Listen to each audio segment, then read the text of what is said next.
ये वो तस्वीरें हैं, ये जो वो लोग खड़े हैं जिनके घरों में इस आपदा के पानी ने सब कुछ तबाह और बर्बाद कर दिया।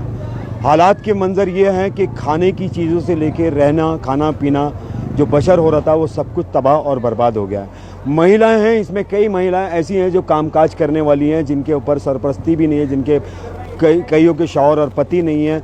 वो घर कैसे चला रहे हैं, अपनी ज़िंदगी कैसे जी रहे हैं। और रात से जो ये बारिश 11:30 बजे से कहर बरपा हुई थी, आज सुबह तक बहुत बड़ी तबाही का मंजर देके गई। और यहाँ पर हमारे रायपुर विधानसभा के विधायक जी ने भी दौरा किया है।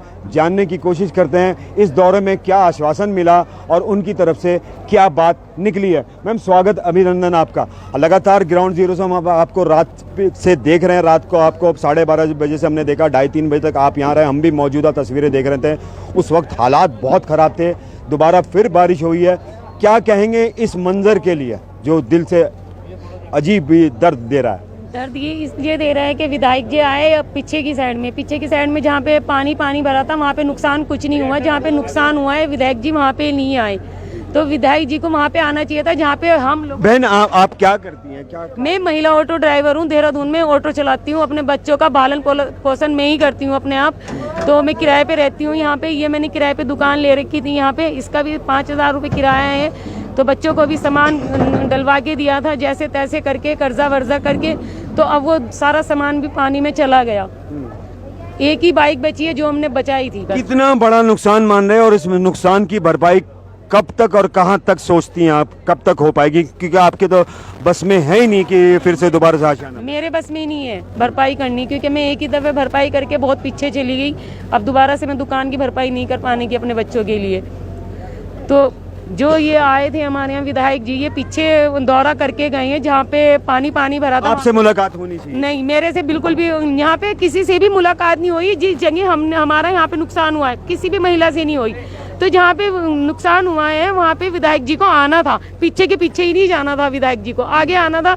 जहाँ पे नुकसान हुआ है, मलबा पड़ा है, लोगों के बर्तन बहे हैं, गैस बहे हैं, जानने बचा के लोग भागे। विधायक जी, हम भी आपसे अपने चैनल के माध्यम से अनुरोध करेंगे कि आप आएँ, इनको आश्वासन दें, इनको हौसला दें और इनकी मदद के लिए तैयार हैं। और एक बहन है हमारे साथ जिनकी बेटियां खुद सब्जी बेच के गुजारा करती हैं और बीमार भी हैं। एक बेटा है जो बिल्कुल बहुत गरीबी की जुस्तजू से गुजर रहे हैं। लोग इन पे क्या बीत रही है उनके, रात को भी हमने इनके घर की कवरेज किया था। सब कुछ फना हो चुका है। क्या कहेंगे बहन आप हमारे माध्यम से? कहेंगे कि जो नुकसान हुआ ना हमारा, उसकी कोई भरपाई नहीं कर सकता। बहुत परेशान है, हमारा सारा कुछ बर्बाद हो गया, कुछ भी नहीं रहा। मेरे पैसे भी थे जो हम सामान बेचे थे, सब्जी उसके भी पैसे नहीं बचे। वो सारा जो गल्ला था पैसों का वो भी बह गया, सब खत्म हो गया, कुछ भी तो नहीं। आगे कारोबार के लिए कैसे क्या करेंगे? बस देखेंगे, फिर अल्लाह करेगा, जो कुछ करेगा अच्छा ही करेगा, जो करेगा। क्या कह सके हम, कुछ नहीं। बहन, क्या कहेंगे? बहुत बड़ा नुकसान है और तबाही और बर्बादी हर घर में पहुंच चुकी है, क्योंकि हर चीज फना हो गई है। कुछ नहीं बचा भाई, सब कुछ बर्बाद हो गया, जो है था घर में सब गया। क्या उम्मीद रख रहे हैं, कहाँ से मदद आएगी, क्या होगा? देखी जाएगी ऊपर वाले वो उम्मीद, तो भाई किसी पर क्या करो, ये तो आएंगे और चले जाएंगे। जी बहन, क्या कहेंगे? बड़ा नुकसान है आपके? हाँ जी भाई, वो तो सब कुछ दिख रहा है, आपको से कोई और नहीं है, सभी चले गए भाई। हमारे लोग का तो बहुत नुकसान है। सिलेंडर जी बहन, क्या कहेंगे आप? हमारी तो परचून की दुकान थी, आप एक नजर चल के देख परचून की दुकान थी आपकी? सब कुछ पड़ा, चीनी की बोरी कली मंगाई थी, पूरी दाल सब कुछ खत्म। आप चल के देख लो, पास में है। तो वो आप ही संभालती थी परचून की दुकान? जी मैं भी संभालती थी, मेरे शौहर भी बीमार है। वो बड़ी तबाही है। ये वो तस्वीरें हैं उत्तराखंड के लिए, जहां उत्तराखंड राज्य ने पंजाब, जम्मू कश्मीर जाके लोगों की मदद की है और बहुत राहत सामग्री पहुंचाई है। वक्त ने करवट बदली है, तकदीरों ने मुंह फेरा है। तो कहीं ना कहीं इस बारिश के बर्फा ने यहाँ के आम जिंदगियों को तबाह और बर्बाद कर दिया है। आए वो लोग, ये जिम्मेदार लोग, हमारे सीएम साहब जो एक काबिल तारीफ शख्सियत है और लोगों की मदद के लिए आपदा के वक्त एक पैर एक मुश्त खड़े हो जाते हैं। हमारे विधायक रायपुर विधानसभा के कहीं ना कहीं उनको यहाँ के क्षेत्रवासियों को एक नाराजगी किया है कि उन लोगों ने मुलाकात नहीं की, आश्वासन नहीं दिया। हालांकि हमारे कैमरे में उन्होंने बयान दिया कि जो संभव मदद होगी हम करेंगे। आओ वो समाज सेविक बढ़ के वो मददगार लोग इनकी मदद करें, क्योंकि इनके पास सब कुछ फना हो चुका है।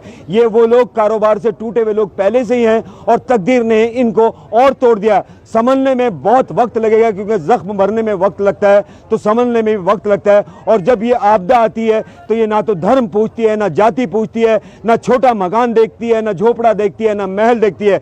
ये सबको एक एतराफ में ला के खड़ा कर देती है और सब कुछ फना हो जाता है, सब कुछ तबाह हो जाता है। और हम सब एक हो जाएं और इन लोगों के लिए जो आर्थिक मदद हो सके वो ज़रूर करें, क्योंकि खिदमत खल्क सबसे बड़ा सवाब है और जन सेवा ही सबसे बड़ी मानवता है। देखते रहें समाचार इंडिया पर, मेरे साथ लगातार इस आपदा से जुड़ी खबरें समाचार इंडिया पर नौशाद सैफी के साथ।